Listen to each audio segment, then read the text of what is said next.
At yun na nga, at ako'y napasinsay dito sa ating simbahan dito sa Doha, Qatar. At napansin ko itong pulutong ng mga tao din. Meron pala dining mga tindang kakaning.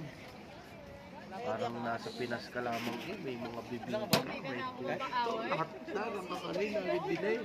Kaya ngayon mga kabalaybay, pumunta kayo din sa ating simbahan din sa may Abu Hamor at makikita ninyo ang mga pagkain din inilapit na parang kayong nasa Pilipinas naman. Pagka kayo magsisimbang gabi, kayo pumarine. Suminsay kayo, ay kasarap naman hindi kayo magsisisi. Kaso lang ay medyo bahala na kayong magsabi kung ano ba ang presyo niya. Mahirap magsabi pero masarap naman Dati din na lahat, meron din yung barbecue, may isaw.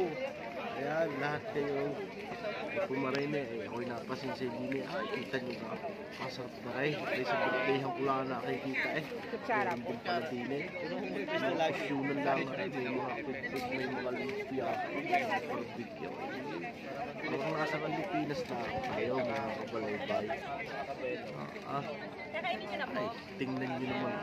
Masarap po. Kita nyo ba? May mga pit-pit na gayang lumpia at saka mga gulay na gayang lumpiang gulay. Ano pa gayang isang mahabang niya Ang sarap niya. May mainit para sa malamig na panahon. May putaw. Kita nyo ba? Meron pa diyang ano gayong violet na yun. May sarumpang manok diyan.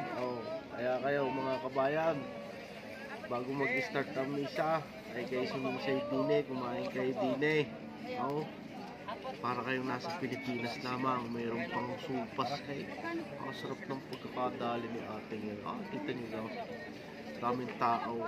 Hindi ko siningitan ng pagbibideo diyan hindi tayo makakapagawa ng konti. Basta huwag nyo kakalimutan don't forget to like and subscribe Kabatang ng Doha para ma-update kayo sa aking mga bagong video.